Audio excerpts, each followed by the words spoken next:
I didn't catch them in Miami. I didn't even visit the scene. Why was that, Mr. West?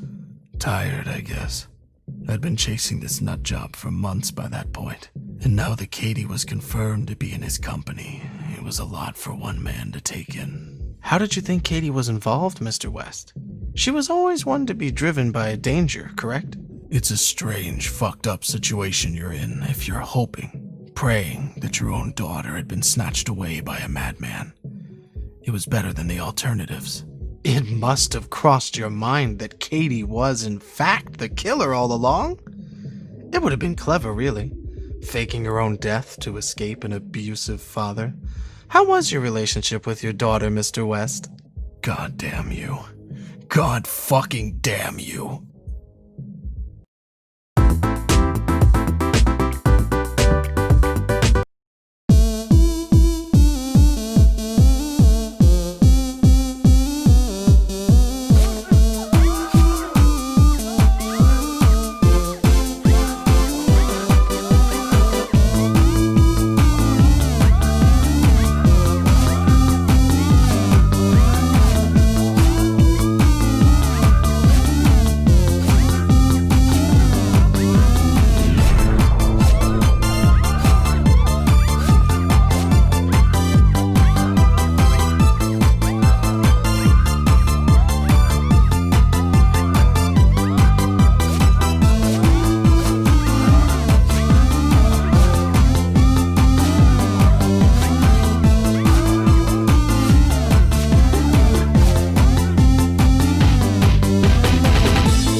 I finally caught them a few weeks later, out in the middle of nowhere.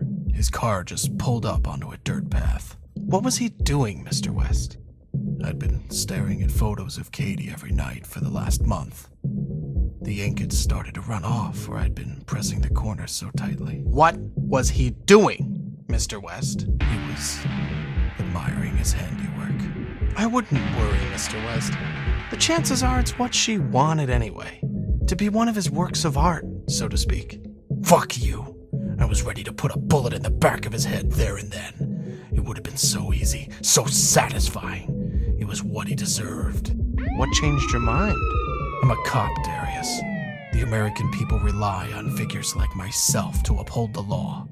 Killing him would have made us one and the same. How very noble of you, John. Once again, fuck you. But you know, the world has a funny way of showing gratitude for such selfless acts. I assume you're referring to the blinding light that apparently engulfed your car. I still have no idea what it was, or what caused it. I guess this terror of darkness has somehow found a friend in the light. And of course, when I came to, I found my car had made a strong connection with rather incompatible foliage. Worse still, my back seat was devoid of serial killers.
The descent. A violent maelstrom. Nature has a way of bringing the most devious of minds back down to earth. And shortly after the Sawmill Massacre, our psychopath succumbed to the outdoors, of all things. Really now, Mr. West, can we stop with the cliched storytelling? This isn't a tale from Narnia. How could you possibly know his motivations for being in that wood? Perhaps he wanted to feel closer to nature. Perhaps he was tired of killing. Just maybe he wanted to feel closer to his victims. All I know is, when the cops turned up to search the surrounding areas, they turned up nothing. And this was a place right out in the middle of nowhere, so it wasn't like he could have gone far. There was only one possible explanation. He'd managed to hitch a ride out of there. You think he called the paramedics himself? Well, it makes sense, right? Splatter yourself with some of the blood at a mass murder scene and the medics aren't exactly going to be picky about who they pick up. He's breathing, so you get him to the wagon ASAP. Of course, this particular victim was breathing a little too well for his or their own good. I guess they may be adding a new phrase to the ambulance protocol handbook. Never give drugs to a psychopath.